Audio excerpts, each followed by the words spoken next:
Good morning. All right, Molly, a lot of times people are working out, but I see them with some type of after-workout drink or pre-workout drink. I've never been that person. So how could I become that person? Right. So creatine is one of these products that creatine's been around for decades. Mm-hmm. And when it first came out, and as a dietitian, as a sports dietitian, we recommended it for football players, for weight gain, for people who wanted to gain muscle, that size, that mass. And that was really primarily who we thought this was going to be beneficial for.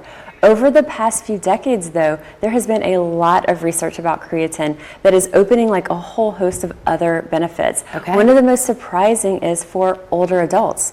So naturally, as we age, our bodies lose muscle mass. Right. There's a term for it. It's called sarcopenia. It's actually a condition that's just, it's not inevitable, but we have to really work against it to not lose that muscle as we age. Yeah. And supplementing with creatine has been shown to reduce that muscle loss that happens as we get older.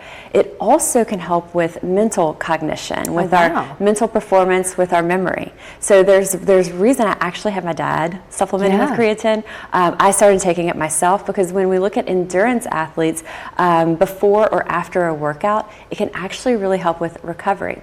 So you asked before we went live, you said, is it a protein? Yes. And I think a lot of people would powder. think creatine seems like it's a protein powder. It isn't a protein powder. It's a compound that our bodies produce it naturally. We make it in small amounts anyway, but it's also found in meat and fish. Mm-hmm. But the biggest way that we're going to get it is through a supplement, and it's not a protein. It helps our bodies with energy production.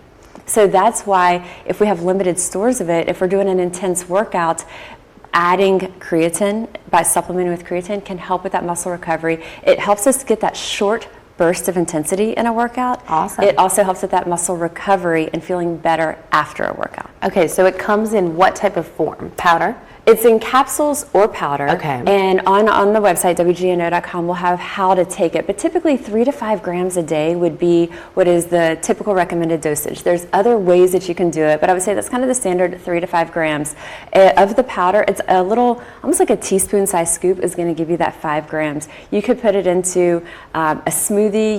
I've even put it into like herbal tea or this apple cider vinegar drink that I do in the morning. I'll put it in something like that. The main thing you don't want to put it with is anything that's caffeinated, because that can negate the effects of creatine. But that one little scoop, about a teaspoon worth, giving you 5 grams a day would be kind of a good baseline start. And again, we have more details if you're looking for deeper levels of how to supplement with it. Also did a whole podcast on it, where we dive into the science behind it. It's one of those things that I think we just don't think about it for like everyday people or ourselves or our parents. We think of it for athletes, but it's something to think about beyond that, the benefits for our mind and body as well. Amazing. So something to add into your daily routine. And we'll have, like Molly said, all that information on WGNO.com. Love a tease to the podcast.